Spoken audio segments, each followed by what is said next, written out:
நம்பெருமாள் பேரிட்டு நாட்டி வைத்த எம்பெருமானார் தரிசனத்தை திருமகள் நாதன் தொடங்கி திருமங்கை ஆழ்வார் வரை ஆழ்வார் ஆச்சாரியர் வைபவங்களை திவ்ய தேசங்கள் தோறும் நடைபெறும் உற்சவங்களை ஆழ்வார்கள் தரிசனம் என்னும் நிகழ்ச்சியின் மூலம் கண்டு களித்து வருகிறோம்.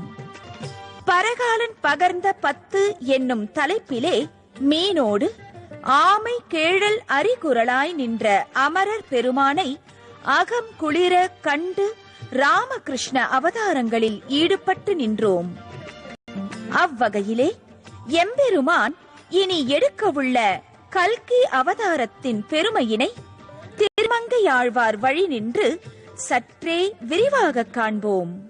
முன்பு திரேதா யுகத்திலே ராமனின் அவதார நிகழ்வு முடிந்தவுடன் அன்று சராசரங்களை வைகுண்டத்தில் ஏற்றி ராமனும் அவர் தம் மக்களும் சரயு நதியிலே தங்கள் சரீரத்துடன் கலந்து அவதார நிகழ்வை முடித்துக் கொண்டு வைகுண்டம் அடைந்தனர்.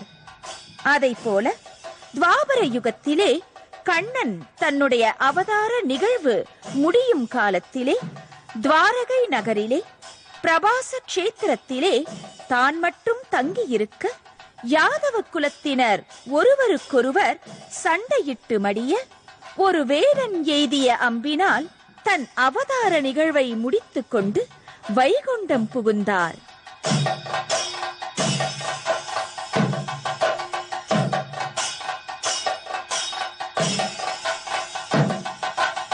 பின்பு கலியுகம் பிறந்தது.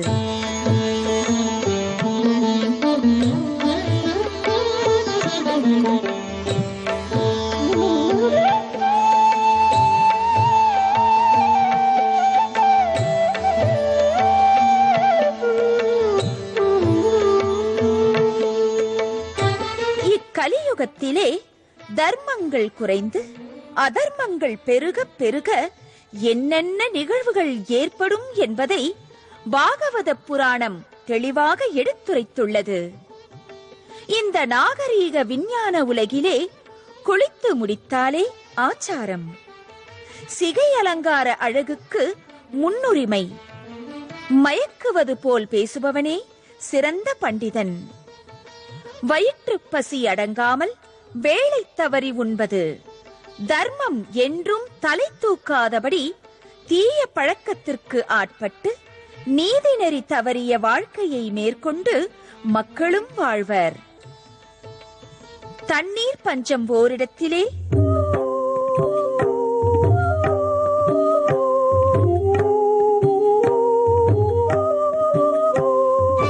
அதே சமயம் வெள்ளப்பெருக்கு மற்றோரிடத்திலே.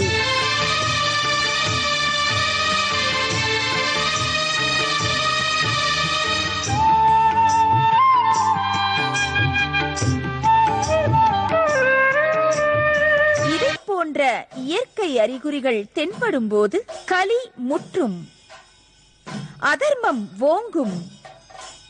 அது சமயம் சம்படம் என்னும் கிராமத்திலே விஷ்ணு யசஸ் என்பவரின் மகனாக கல்கி அவதாரமாய் விஷ்ணு பகவான் தோன்றுவார் என்கிறது ஸ்ரீமத் பாகவத புராணம்.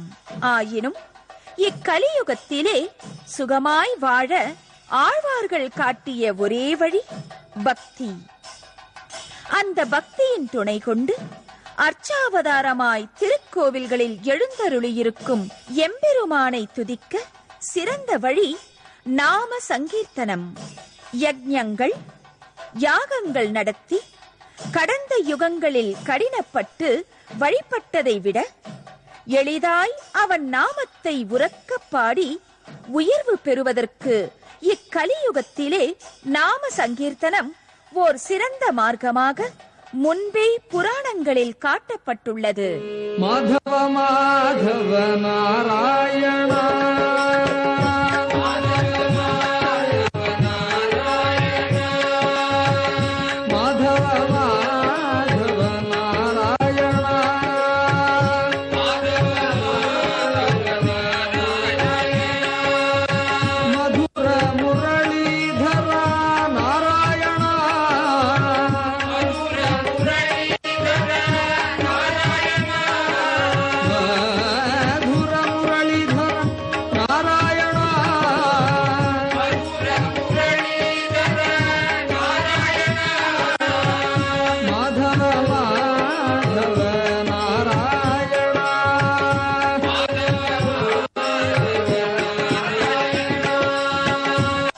அவ்வாறு திவ்ய தேசங்கள் தோறும் சென்று விபவ அவதாரங்களில் ஈடுபட்டு திருமாலிசை பாடி திவ்ய தரிசனம் கண்டவர் திருமங்கையாழ்வார்.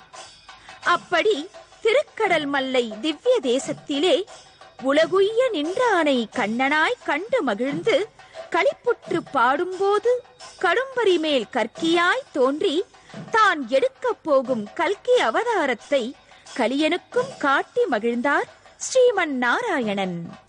உடம்புருவில் மூன்றொன்றாய் மூர்த்தி வேறாய் உலகுய்ய நின்றானை கன்று மேய்த்து விளையாடும் கண்ணனாய் கண்டு இக்கலியுகத்திலே வையங்காக்கும் கடும்பரி மேல் கற்கியாய் நான் கண்டு கொண்டேன்.